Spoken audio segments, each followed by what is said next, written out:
A feature of the Dane that is noticeable early on is that each Dane is genetically programmed to remember the approximately 6-month-long period in the 11th century when Denmark ruled more than 7% of Europe.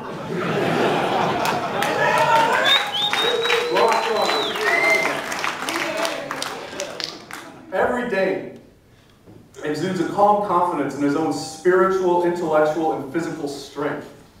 This confidence permeates the language of the Dane. The Danish man, albeit entirely peaceful and trustworthy, will never speak more than a couple of sentences at a time without alluding to the vital Danish heritage of rape and pillage. The Danish woman is without exception tolerant, beautiful, and discriminating. The Danish child is intelligent, fun-loving, and obedient. I think it's no coincidence. The latent but continual reminder of the Danish father's capacity for rape and pillage is apparently a powerful motivational force. Remember, education.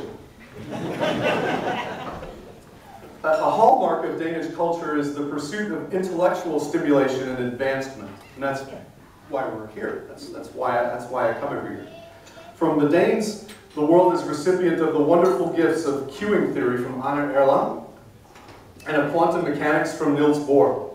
We have the Danes to thank, too, for the gift of the monstrously large dog called the Great Dane, which is, as it turns out, the result of crossbreeding the common dog and the very large horse. The spectacle of the first successful union of dog and horse must have truly warmed the heart of the raping, pillaging Dane. The Dane can solve any technical problem. For example, the Dane has created a solution to the problem of mourning. It is called gammeldansk.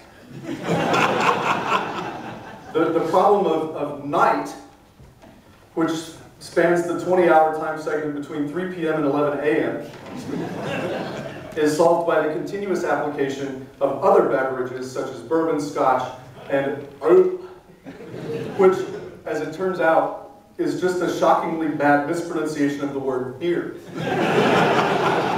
I'm not sure why it's called and not beer, but I'm guessing that it has something to do with taxes.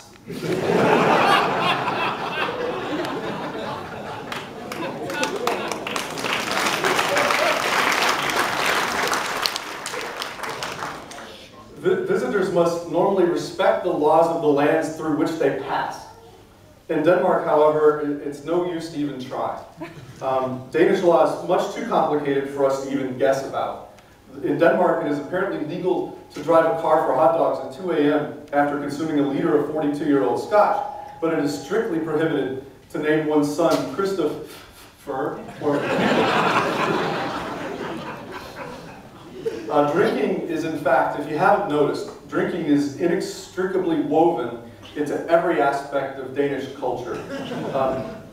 I believe it's because drinking bonds so efficiently all the things that are important to the Dane.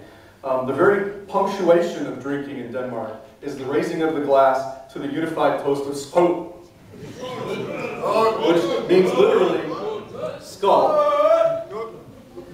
Which means literally skull. With the drink, the Dane celebrates his fellowship and his mastery over miseries like morning, night, and queuing. And with each toast, the Dane triggers the romantic genetic memories of better days when the Dane would have drunk directly from the freshly scooped out head of some enemy after having properly raped and pillaged him.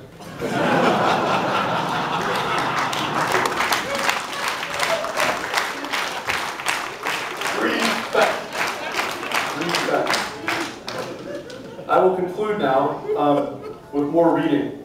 It is no small blessing that you can tell I was in an emotional state when I left and I was on the airplane writing.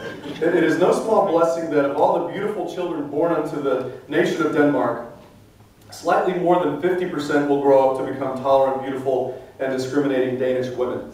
Thank heaven, it's probably the only hope that we in the non-Danish world have of our own children's children being born anything other than partly Danish.